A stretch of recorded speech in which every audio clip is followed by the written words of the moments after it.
Welcome once again to the Wireless Control Podcast. I'm your host, Complete. This is part 2 of our Stan Lee dedication. Of course, by now you all know that we lost Stan Lee, the creator of the Marvel Universe, on Monday, Veterans Day. And so we want to continue our dedication to Mr. Stan Lee, a guy who laid the foundation for so many great storylines, so many great characters, and of course laid the foundation, laid the brickwork for what is now the MCU. But I want to talk about some of my favorite storylines that were brought to me by the Marvel Universe and Stan Lee. So without further ado, I'm gonna jump right into it. So first we have the Extinction Agenda. The Extinction Agenda was penciled and penned by Jim Lee and Scott Williams. They did a fantastic job, and I believe this was at the beginning of Jim Lee's run with the X-Men. And a lot of these storylines that I'm going to mention to you today or in this segment are going to be involving the X-Men. They were just my favorite characters. They're still my favorite characters. So it's going to be a lot of X-Men in this segment. So the Extinction Agenda involved a splinter group that resided off the coast of southern Africa on an island called Genosha, who wanted to basically enslave mutants and make them, their servants. And so Storm was enslaved. We thought that Havoc had flipped sides and start working for them when actually it was the X-Men kind of figuring out what the Genoshans were doing and planting certain members of their team into that environment to kind of disrupt everything that was going on. So it was great artwork. It was a fantastic story, and one of the best things that came out of Extinction Agenda, other than the artwork and the story, was the fact that we got introduced to Gambit and Cable. I mean, they really bursted on the scene in this storyline. So Gambit and Cable were a big deal in this storyline. And speaking of Cable, another one of my favorite storylines are the Adventures of Cyclops and Phoenix. The art by Gene Ha, story by Scott Lobdell. I mean, this was just, something you've never ever seen before. Of course, we knew about Cable by this point, but we didn't really get his backstory. So the Adventures of Cyclops and Phoenix had to do with Rachel Summers basically taking Cyclops and Jean Grey into the future to help raise Cable from when he was a baby almost all the way till he was a teenager. And the artwork is just fantastic. It was unlike anything that had really come on the scene at that point. The imagery was just horrific. This future landscape that Cable came from was really illustrated well, and you really got an idea of the type of environment Cable came up in. And so another great storyline, The Adventures of Cyclops and Phoenix. And so Cable came up in a time where Apocalypse pretty much reigned supreme, and he was looking for a new host for his body, or for his power rather. So he was looking for a new body for his power, and he had tapped Cable to do it. And to test Cable, he infected him with the techno-organic virus. They ended up making a clone of Cable to throw him off the scent, and he didn't realize until too late that the body that he thought was Cable's was actually his clone, which was Strife. And so the ever-ending feud between Cable and Strife began here, and it led to so many other great things. So speaking of Apocalypse, going to another storyline, the Age of Apocalypse. I don't think anybody can argue this is probably one of the best storylines that ever took place in the X-Men franchise. Artwork by so many different talented artists: Joe Madureira, Adam Kubert, Andy Kubert. Just a fantastic, again, throwing everything on its head, just turning everything upside down. So the Age of Apocalypse pretty much had to deal with a big what if, like a huge what if. Like, what if Xavier died before he had a chance to put together the X-Men? And so it takes you on this ride to where we see Magneto kind of taking the helm and how things were different when he put together the X-Men. And lo and behold, we realized that under his leadership, it just was not the same as Xavier's leadership. And so his leadership kind of led to the Age of Apocalypse, an age where Apocalypse reigned supreme over planet Earth. Some of the mutants we knew as good guys were bad guys. They were working for Apocalypse.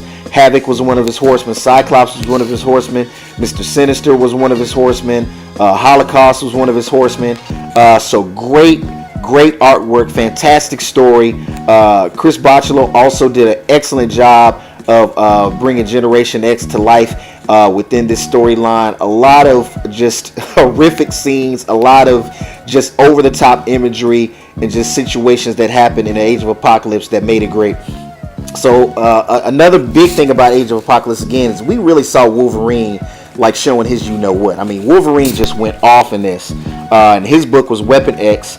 Weapon X was pretty much a team of him and Jean Grey, and Wolverine just, I mean, I mean, from the images you can tell he just showed his butt. We really saw another side of Wolverine in this storyline, and we saw another side of a lot of different things. Just the Age of Apocalypse represented the extreme nature of a true dictatorship and what that world would look like under Apocalypse. Another storyline that also has to deal with Apocalypse and the X-Men was Axis. And Axis was another flipping, exactly, aptly titled, perfect name. Axis was a storyline to where heroes became villains, villains became heroes, and it was just things you had never seen before. Of course, Apocalypse was involved. By this time, Red Skull had taken Xavier's brain. Xavier had died during the AVX storyline, and so Red Skull had taken his brain and a part of his brain, rather, the part of his brain that controlled his power, and transplanted it into his own mind. And so then he became the Red Onslaught as a result of that. And so Axis saw heroes fighting with him, villains fighting against him. Everything was flipped on his head. One of the huge characters other than Red Onslaught that we saw was Clue, which was the Hulk flipped backwards. Again, Apocalypse was involved in this. It was an excellent run. Again, great artwork. I believe Jim Chung did this. So another great storyline from Marvel. So going from that, we're going to go backwards a little bit, and we're going to go back to the Apocalypse Twins. And the Apocalypse Twins, anyone who's read this storyline knows how powerful this storyline was. Again, fantastic artwork, fantastic story. The Apocalypse Twins were brought in by Kang. Kang manipulating them from birth to grow them up to be the pretty much assassinators, the murderers of a Celestial. And so that brought about eventually the destruction of the world. We get some backstory with this axe that they used to destroy a Celestial to gain death and life seeds, so that they would have the power to pretty much end the world for the sake of mutant kind. And so we see a story about Thor and his confrontation with Apocalypse in his younger life, and how this axe had a huge part to play in the Apocalypse Twins murdering Celestial, which eventually led to the destruction of the Earth.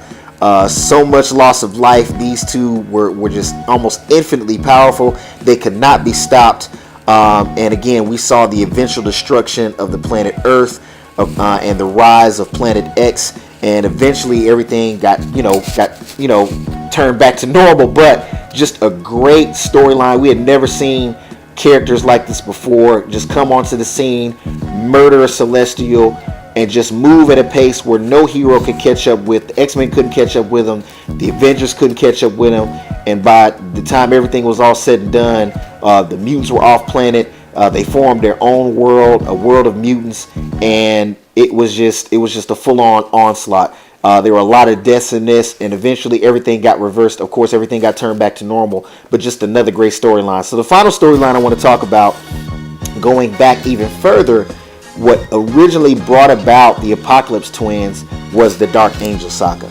The Dark Angel Saga was brought to us by Rick Remender, and artwork for the most part was done by Jerome Opeña.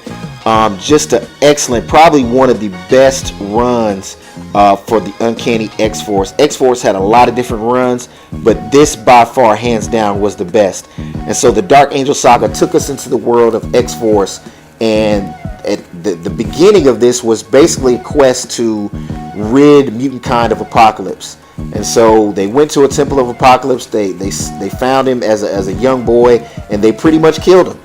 And once this happened, it kind of triggered something in Archangel. Now, of course, Archangel, you guys probably already know or don't know, Archangel had been transformed by Apocalypse way back in X Factor. And of course, we know now it was with the Death Seed that Apocalypse was changing mutants into his horsemen. At one point in time, he served as a horseman of death. And so it didn't take. It took a while for him to get back his angel persona. So he kind of had really bipolar disorder. He was going back and forth between his angel and his archangel persona, and so the Dark Angel saga was pretty much when the archangel persona pretty much took over, and he felt like he was next up to take on the mantle of Apocalypse. And so when he does this, I mean, it's an all-out brawl out. The X-Force team had to go to extreme lengths to stop him. He ended up mating or impregnating one of the horsemen at that time. I believe it was the horseman Pestilence, and from that union came about the Apocalypse Twins. Again, a lot of deaths happened in the storyline. We saw Wolverine get blasted down to his bone. There was a lot revealed about celestial life and death seeds. Deadpool was just crazy. There's a lot of great lines from Deadpool. So very well written storyline, great artwork, great story. Probably one of the best, if not the best, runs of X-Force that I've ever seen, that I've ever read. I keep going back to that because it's just so dope. So again, just thank you, Stan Lee. In the end, that's really what I wanted to say. Just thank you, Stan Lee, for creating this universe. These are just a few of the storylines that were brought about from the Marvel Universe, some of my favorites. And so this can all be brought back to Mr. Stan Lee for bringing this to bear and for creating such a universe that all of us can enjoy. So leave me a comment. Let me know what you thought about this segment. Thank you for listening. Keep subscribing. Keep staying tuned to the Wireless Control Podcast. I'm out.